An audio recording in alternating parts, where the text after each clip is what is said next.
এখন আমাদের হাতে তসবিহ নাই, আমাদের হাতে যাই নামাজ নাই, আমাদের নামাজ নাই।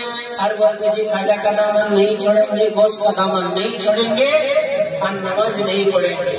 कामयाब হবে? कामयाब হবে? এই কথা যদি ইমাম সাহেব বলে দেয়, ইমাম সাহেব বড় বিপদে পড়ে। একটা ইমাম সাহেব আমার কাছে এসেছে, বলছে হুজুর এক মাসের মধ্যে 4টা জায়গা বদলে দিলাম। বুঝি কেন? বলে আর কি বলবো মাওলানা সাহেব, একটা জায়গাতে গেছি ইমামতি করার জন্য। তো ইমামতি করার প্রথম জুম্মা আমি নিজে মনে চিন্তা করলাম যে মা বোনদের পর্দা সম্পর্কে আলোচনা করব। এটা দরকার আছে কিনা? হ্যাঁ না? দেখবেন যদি লগন সেদিন সকলে হলুদ রঙের কাপড়, একবারে যেমন মাছ ধরে সেই মুস্তারি জালের মতন কাপড়, হ্যাঁ না? এটা দরকার আছে। তো মোলা সাহেব বলতেছে যে আমি জুম্মার দিনে মৌলানা সাহেব মনে চিন্তা করলেন যে আমি জুম্মার দিনে ওয়াজ করবো মা বোনদের নিয়ে। মৌলানা সাহেব জুম্মার দিনে দাঁড়াইয়া গেলেন আর বললেন, মুসলমান ভাইরা আমার, নিজের বিবিদেরকে, নিজের স্ত্রীদেরকে, নিজের বিটিদেরকে পর্দায় রাখবেন। কারণ যে কওমের মা বোনেরা পর্দা করে না, পর্দায় থাকে না, আল্লাহ রাব্বুল আলামিন কিয়ামতের দিনে আল্লাহ রাব্বুল আলামিনের প্যারা নবীজি ইরশাদ করেছেন, একটা মহিলা জাহান্নামে যাবে 4টা বেটা ছেলেকে নিয়ে যাবে। 1 নম্বর নিজের স্বামীকে নিয়ে যাবে, 1 নম্বর নিজের বাবাকে নিয়ে যাবে, 2 নম্বর নিজের ভাইকে নিয়ে যাবে, 3 নম্বর নিজের স্বামীকে নিয়ে যাবে, 4 নম্বর নিজের বেটাকে নিয়ে যাবে। এই জন্য পর্দায় সকলকে রাখতে হবে। ও মা বোনেরা আমার, পর্দায় থাকবে। সব বলে আমার আলোচনা শেষ, জুম্মার নামাজ শেষ। সেইখানের যিনি সভাপতি ছিলেন, জুম্মার পরে বলছে কি হুজুর আমার বাড়িতে আপনার দাওয়াত। তো তিনার বাড়িতে গেছি দাওয়াত খাওয়ার জন্য। তো একবারে পোলাও আর গোশ খেতে দিয়েছে আর বলছে কি হুজুর, এটা সারা এলাকার মানুষ জানে যে আমার বেবি অফিসে কাজ করে, আর অফিসে কাজ করে তো বেপর্দা হয়ে যেতে হয় আর বেপর্দা হয়ে আসতে হয়। এই কথাটা মসজিদে শ্বশুরের সামনে না বললে কি আপনার ভাত হজম হয়? ইমাম সাহেব বলছি আল্লাহ আমি তো জানি না যে কে কি কাজ করে, আমি তো আপনাকে টার্গেট করে বলি নাই, বলে আপনাকে রাখবেন, আপনি এখান থেকে যান। একটা জায়গা বিদায়। ইমাম সাহেব বলছে জীবন আর কোনোদিন পর্দার আলোচনা করবো না। ইমাম সাহেব বলতেছে আরেক জায়গাতে চলে গেলাম, সেখানে মনে চিন্তা করলাম যে সুদ ঘুষের ব্যাপারে আলোচনা করবো। কারণ সুদ আর ঘুষটা এত বড় গুনাহ, যা কি বলা যায়। ইমাম সাহেব বলে আমি জুম্মার দিন আলোচনা করার জন্য দাঁড়াইয়া গেলাম আর বললাম, মুসলমান ভাইরা রে, কেউ সুদের কারবার করিও না। নবীজির ইরশাদ রয়েছে কাল কিয়ামতের ময়দানে সেই বান্দার পেটটা পাহাড়ের মতন হয়ে যাবে, যার ভিতরে সাপ বিচ্ছু ঘোরাফেরা করবে, যারা দুনিয়াতে সুদের কারবার করত। মৌলানা সাহেব যেটা বলেছেন না 100% সঠিক বলেছে, কিন্তু বলতেছে যে নামাজের পরে আমার সভাপতি সাহেব বলতেছে কি হুজুর আমার বাড়িতে আপনার খাবার। তখনই মৌলানা সাহেব বলছে যে আমার মনের মধ্যে প্রশ্ন, না জানি আজকেও কোনো বিপদ ঘটতে পারে। তো তিনি গেছেন খাওয়ার জন্য, খেতে দিয়েছে। তারপরে সভাপতি সাহেব বলছে হুজুর আপনি যে জুম্মার সময় তকরীর করলেন ওইটাই আমার কাজী, ওইটা আমার বিজি, ওইটা না করলে আপনারা টাকা কে দিবেন? তো আপনি আমারে বললেন কেন? ইমাম সাহেব বলছে আল্লাহর কসম করে বলছেন যে আপনাকে বলি, আপনাকে রাখবেন, আপনি এখান থেকে যান। 2টা জায়গা বিদায়, 2 জায়গা থেকে ইমাম সাহেব বিদায়। মনে মনে চিন্তা করলো যে সুদ ঘুষ আর পর্দার ব্যাপারে আর কোনোদিন তকরীরই করব না। ইমাম সাহেব আর এক জায়গাতে গেছে, তখন বলছে নামাজের নিয়ে বলবো, নামাজে তো কারো রাগ হবে না। তখন ইমাম সাহেব জুম্মার দিনে কানে হাত নিয়ে টান দিয়েছে, ও মুসলমান ভাইরা আমার, কেউ নামাজ ছাড়িও না। যারা জেনে শুনে এক সময়ের নামাজ ছাড়বে সেই বান্দাকে 2,88,00,000 বছর জাহান্নামের মধ্যে জ্বলতে হবে। এরকম সব বলেছে জাহান্নামের মধ্যে। আর যদি এই দিকে সভাপতি সাহেব এইদিকে বলে আল্লাহ আমার এই দিয়ে গেছে। তো জুম্মার পরে সভাপতি সাহেব বলছে হুজুর আমার বাড়িতে আপনার খাবার। তখন মৌলানা সাহেব বুঝে গেছেন আরে আজকেও বিপদ হবে। আজকেও বিপদ রাখা আছে। তো মোহাম্মদ সাহেব বলছে আজকে কি বিপদ হবে, নামাজে নেই বলেছে। তার বাড়িতে গেছে খাবার জন্য। সভাপতি সাহেব বলছে হুজুর আমি কেন, অনেক লোক আছে যারা নামাজ পড়ে না, আমরা শুধু ঈদের দিনে নামাজ পড়ি বা আলবেলার জন্য পড়ি আর কোনো পড়ি নাই।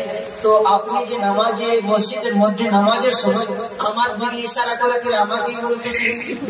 তো মোহাম্মদ সাহেব বলছে আমি ইশারা করি না, আসলে এটা আমাদের অভ্যাস, এদিকে দিকে আঙুল করতে হয়। আপনাকে এখন আপনি এখন থেকে চলবেন। এই জন্য হক কথা আলিমরা বলবে কি করে। 3টা মসজিদ ছুটে গেল, ইমাম সাহেব বলছে আর কোনদিন তকরির করবো না, আর কোনদিন আমি তকরির করবো না। তো আর একটা জায়গায় বোকা মানুষ যেখানে মানুষ ওয়াজ বুঝে না, রসুল বুঝে না, সেই জায়গা থেকে সে ইমামতি করার জন্য যাওয়ার পরে শর্ত রেখেছে বাবা আমি তকরির করতে জানি না। তখন ওই ঘরের লোকগুলো বলছে আপনি তকরির করতে জানেন না, আর আমরা তকরির শুনতেও জানি না। নামাজ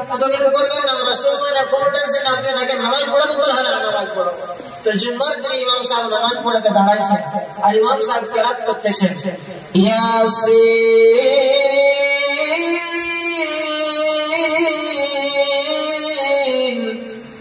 বলেন না সুবহানাল্লাহ।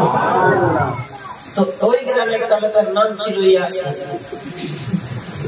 ওয়াল কুরআনিল হাকীম।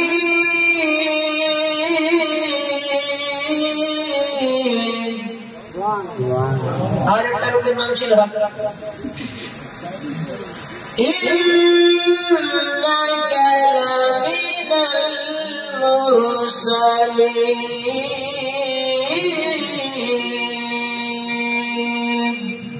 আর একটা লোকের নাম ছিল মুরসালিন। নামাজ শেষে সভাপতি সাহেব বলছে হুজুর আমার বাড়িতে আপনার খাবার। ইমাম সাহেব বলছে বাপরে আজ তো তকরিরই করি নাই, তার কি বিপদ ঘটবে। বলছে বাড়িতে নিয়ে গিয়েছে সভাপতি সাহেব, খাবার দিয়েছে। তারপরে বলতেছে কি ইমাম সাহেব আপনি ইয়াসিনের নাম নিলেন, হাকিমের নাম নিলেন, মুরসালিনের নাম নিলেন, ওরা সদর নয় সেক্রেটারি ওই খাজানচি, আমার নামটা তো নিলেন। আমি কারো নাম নেই না, এটা কোরআন সূরাটা আমি পড়েছি। বলছে না আমার নামটা তো আসা দরকার। বলছে আপনার নাম কি? বলছে আমার নাম বাবর। বলছে বাবর নামে তো কোরআন শরীফে কোনো সূরা নেই। বাবর নামে কোনো সূরা আছে?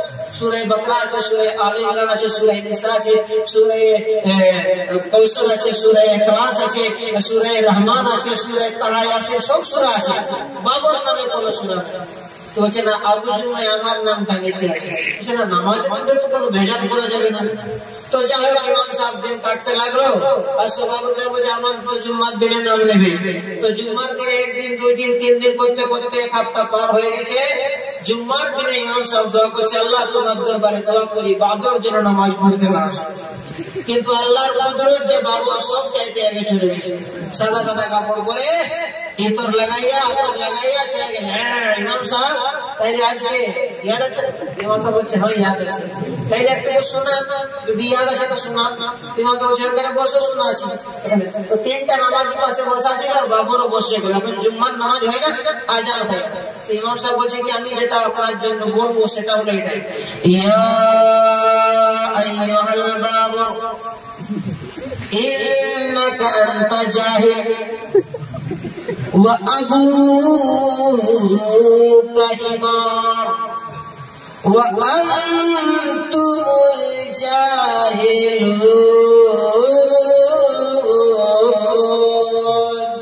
বাবর বলে চিন্তা করছে বাবা সুন্দর। তো 3টা নামাজি অরিজিনাল নামাজি তারা ছিল, যারা সব দিন নামাজ পড়ে ইমাম সাহেব ভুল করলে ধরতে পারবে না। তারা বলছে ইমাম সাহেব যেটা আপনার পড়লেন এটা তো কবুল শুনে, এটার মানে বলো। ইমাম সাহেব বলছে যদি মানে বলি তাহলে বাবর আমাদের গোলায় যায়। তো বাবর মনে মনে চিন্তা হয়েছে যে কি ভুল করেছি, আমার কি হয়েছে, আমার নামে কি পড়া হয়েছে। তখন বাবর বলছে ইমাম সাহেব আপনি মানেটা বলুন, আমি আপনাকে কিছু করবো। ইমাম সাহেব বলছে আমি বলেছি যে আপনাকে বললাম যে আপনার নামে কোরআনের সূরাই নাই। সূরা তো অনেক নাম আছে, অনেক নামের সূরা আছে, কিন্তু আপনার যেটা নাম সেই রকম কোনো সূরা নাই। তাও আপনি আমার জবরদস্তি বলছেন, তখন আমি নিজের থেকে বানাইলাম আর বললাম ইয়া আইয়ুহাল বাবর, এই বাবর ইন্নাকা আনতা জাহিল, আপনি বড় মূর্খ। ও আবুকা হিমার, তোর বাপ ছিল গাধা। وأنتم الجاهلون وصلاة خندن টাইপ বলে জাহিল। আর নাই এরকম কোরআন মধ্যে কেউ ত্রুটি আনতে পারবে? বিরাদরান মিল্লাত ইসলামিয়া, এই জন্য মুসলমান ভাইরা আমার আমি কোনো শিরক রাখি না। একদিন সকলকে মরা লাগবে, একদিন কবরে যাওয়া লাগবে। যদি ইমাম সাহেব আমাদেরকে কোনো হক কথা বলে, কোনো ভালো কথা বলে, পারলে আমল করবে, না যদি পারেন তাইলে চুপ করে থাকবেন। কারণ এই আলিমুল মাজারা হইল, এরা হইল আল্লাহর নবীজির ওয়ারিস। এই আলিমুল মাদের বড় দরজা রয়েছে। কাল কিয়ামতের ময়দানে আমার দয়ার নবী তাইদারে মদিনা সাল্লাল্লাহু আলাইহি ওয়াসাল্লামের আপনি শাফাত পাবেন। যদি আলিমদের কদর করেন, যদি আলিমদের ইজ্জত করেন, যদি আলিমরা কোনো ভুল করে থাকে তাইলে সেটাকে দারগুজার করবেন, ওদিকে ধ্যান দেবেন না। কারণ এই আলিমের এত বড় শান রয়েছে, এত বড় শান রয়েছে। ওই যে তাফসীর রুহুল বয়ান শরীফের মধ্যে রয়েছে, যদি কোন গ্রামে কোন আলিম, সত্য আলিম, আহলে সুন্নাত ওয়াল জামাতের আলিম, পরহেজগার আলিম যদি সেই গ্রামে চলে যায়, আমার আল্লাহ রাব্বুল আলামিন সেই গ্রামের কবরস্থান থেকে 40 দিনের জন্য আযাবকে উঠিয়ে নেয়। ভালোভাবে জানে জামানা, ভালোভাবে জানে জামানা, কেউ না আর ও জানা, আমার নবীর মতো কেউ হবে না। ভালোভাবে জানে জামানা, ভালোভাবে জানে জামানা, কেউ না আর ও জানা, আমার নবীর মতো কেউ হবে না। যার নূরেতে চমকে জামানা, যার নূরেতে চমকে জামানা, খুশবু যার পসিনা, আমার নবীর মতো কেউ হবে না। নারে তাকবীর, নারে তাকবীর, নারে রিসালাত, नारे रिसालत, मसलके आला हजरत, मसलके आला हजरत, ख्वाजा का दामन, ख्वाजा का दामन, चंदशाह प्रिया का दामन। नारे तकबीर, नारे रिसालत, सुभान अल्लाह, अल्हम्दुलिल्लाह। আমরা আউলিয়া ইকরামদের ভক্ত, দাতা কুরবান আলী শাহ রহমাতুল্লাহ আলাইহির ভক্ত। আপনারা সেই বিখ্যাত ওলি হযরত চাঁদ শাহ রহমাতুল্লাহ আলাইহির সাথে সায়াতুল তিনার আপনারা থাকেন।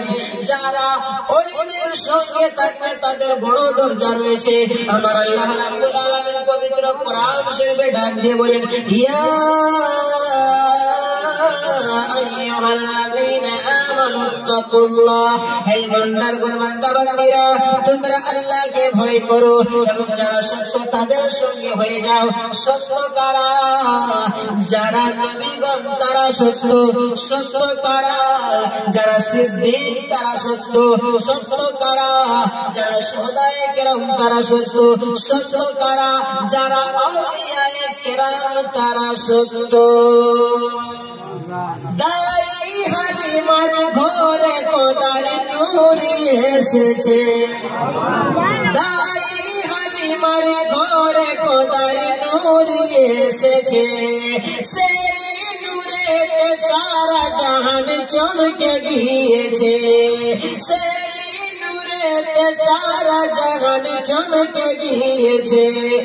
যে নবীরে সালাম জানাই রব্বানা, যে নবীরে সালাম জানাই রব্বানা, সে শাহে মদিনা, আমার নবীর মতো কেউ হবে না। ভালোভাবে জান জামানা, ভালোভাবে